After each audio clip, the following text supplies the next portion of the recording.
Shalom, giving honor and praise to the Creator and the Maker of heaven and earth, the Most High Power. My name is Yeshaya Yisrael, also known as Kashub the Danite. Making this short video here to inform people that not too long from now, I'm going to be coming with a book in regards to the aspect of what is referred to as the New Testament. Now, many brothers and sisters have seen me on different channels like Maccabees TV or so forth and so on. And it has come to a point when the Old Testament based brothers, or quote unquote non-messianic, have been attacked, not on Maccabees TV, I'm just speaking in general, by others who are deeming themselves as messianic. So this year, Father willing, there will be a book explaining why there are what you will call quote unquote non-messianics. You understand? Now, in this short video, I'm going to explain a couple of reasons why from what we have as far as our teachers are concerned. We're going to go to Matthew chapter 5, verse 33. Again, ye have heard that it hath been said by them of old time, thou shalt not forswear thyself, but shalt perform unto the Lord thine oaths. But I say unto you, swear not at all, neither by heaven, for it is God's throne. So that right there is telling the people that they're not supposed to swear at all. All right. Now, one of the things we want to point out as being so-called non-messianic is that that is not what the Torah endorses. As a matter of fact, if we go to Deuteronomy chapter 6, all right, in verse 13, it says the following: Thou shalt fear the Lord thy God and serve him, and shalt swear by his name. So I just wanted to point that out for reason and purposes. So we do know that swearing in an oath is basically the same thing. When you make an oath to something, you're swearing to it. All right. So we go, brothers and sisters, into Exodus chapter 22. All right. We're going to go to Exodus chapter 22 and start in verse 10.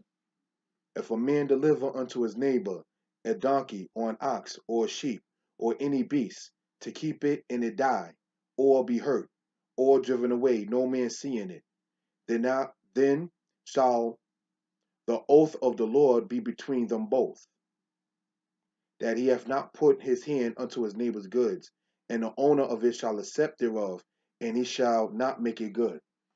So right here we already see in Exodus chapter 22, all right, verses 10 through 11, that the oath of the Most High, one has to swear before the Most High if somebody's being accused of theft in order for your name to be cleared.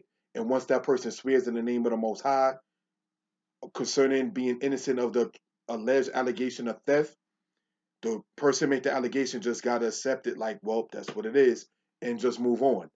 All right. So I just wanted to point that out for reason and purposes.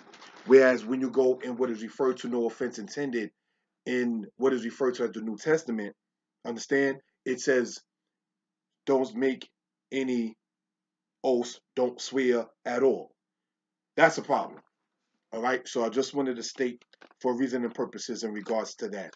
Now, another aspect, if we will, brothers and sisters, all right, to go, if you will, into 1 Corinthians chapter 7, all right, and it says this: Is any man called being circumcised?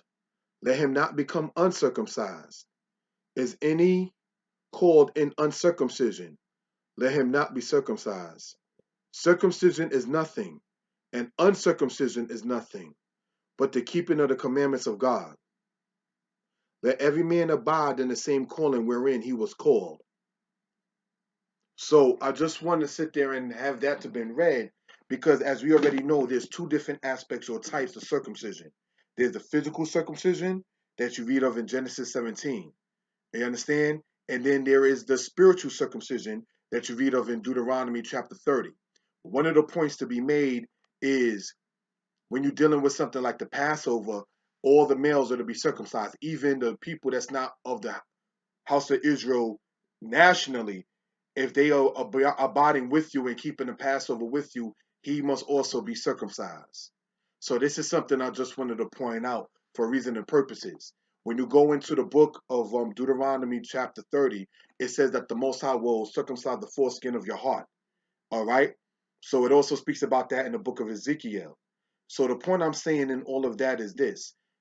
When we say that we are so-called Old Testament based, or what people want to call us as non-messianic, there are reasons why we are such.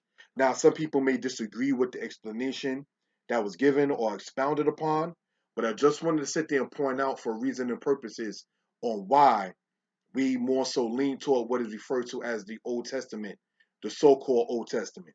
All right. So when people try to call us half bookers or so forth and so on, that's actually and emphatically incorrect. The Bible canonized makes 66 books. Of the 66 books, you have 39 that's in the Old Testament, 27 in the New. So how is that possibly half? All right. Somebody already slandered somebody in that regard. All right. So I just wanted to point that out for reason and purposes. Let's go, if you will, into Genesis chapter 6, if you will. Genesis, the 6th chapter. All right. We're going to start in verse 8.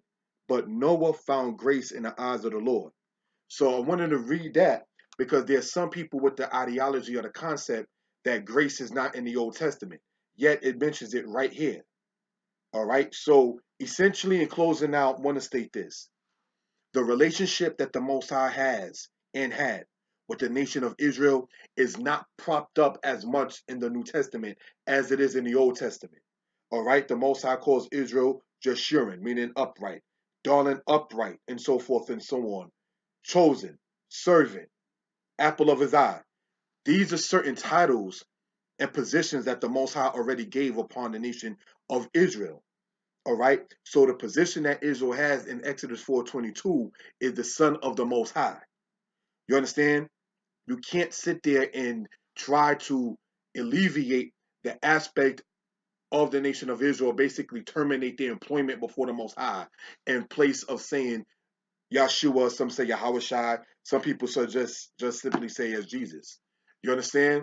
But just want to sit there and make this quick video in regards to that. As stated, Father willing, this year there will be a book coming out explaining the position that we hold as so-called non-messianics. That is to say, being Old Testament based. All right. So some may agree, some will disagree. But the information on why we say what we say, we will present it. All right. So with that, I say thank you for the time. Shalom. Most High bless.